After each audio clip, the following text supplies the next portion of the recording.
Waterproofing water-bearing positive side masonry surfaces with Coprox Cobond together with Coprox masonry waterproofing as a seamless waterproofing membrane system.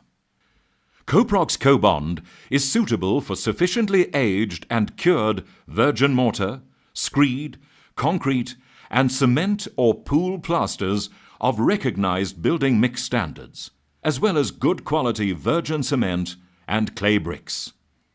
Surface preparation. Ensure the surfaces are free of any negative moisture. Should this not be the case, the surfaces must first be treated with Coprox masonry waterproofing or, if necessary, plastered with Coprox waterproof cement additive added to the plaster mix before proceeding with the application. Surfaces such as boundary and retaining walls must be treated in this manner before the application commences.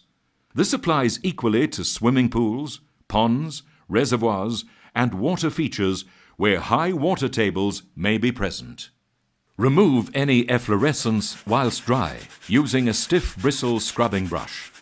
Where the application is being used for swimming pools, ponds, reservoirs, and water features, first remove algae and oils with a scrubbing brush using 1 part of hydrochloric acid to 20 parts of water for the entire surface, and 1 part of hydrochloric acid to 10 parts of water for the water line and the steps. Then neutralize the acid-washed surfaces with copious amounts of water. Thereafter, mop up the neutralized acid wash and allow the structure to dry completely. Remove dust, dirt, and all other foreign matter. Ensure that the surfaces are completely dry and are free from any moisture before proceeding with the application. Application. Do not apply to exterior surfaces if rain is imminent, in humid conditions, during high winds or freezing temperatures. Mixing. First, decant 5 liters of Coprox Cobond into a clean plastic container and stir thoroughly. Then, sprinkle 5 kilograms of the desired color Coprox masonry waterproofing slowly into the 5 liters of Coprox Cobond, stirring preferably using a mechanical mixing device until smooth and free of lumps. Use immediately. Stir the solution frequently throughout the application. First coat. Apply the first coat to the dry surfaces using a suitable brush. Brush strokes should be applied in one direction to a thickness not exceeding 1.5 millimeters. Thoroughly cover depressions, fine cracks, and pinholes. When bridging joints or abutments of slabs and walls, the application should cover the joint by at least 75 millimeters on either side. Second coat.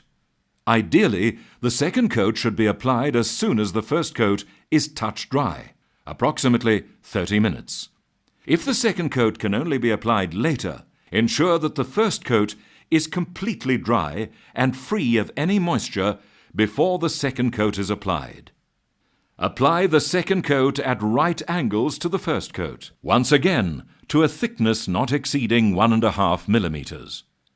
Keep the application protected from rain and allow the application to dry for at least 48 hours before use. To minimize foaming when filling swimming pools, ponds, reservoirs, and water features for the first time, thoroughly hose down the surfaces several times with generous amounts of water 48 hours or more after the application has been completed. Mop up the foamy water and then finally proceed with the filling of clean water.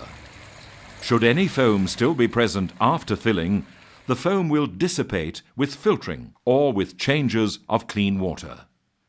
Once dry, the application is non-toxic and therefore not harmful to human, animal, or plant life. The water must, however, be free of any foam and allowed to age sufficiently and treated chemically before introducing fish or plants. Consult your local pet shop or water authority in this regard. In the case of swimming pools, pH levels should be properly maintained. All chemicals should be added via the weir.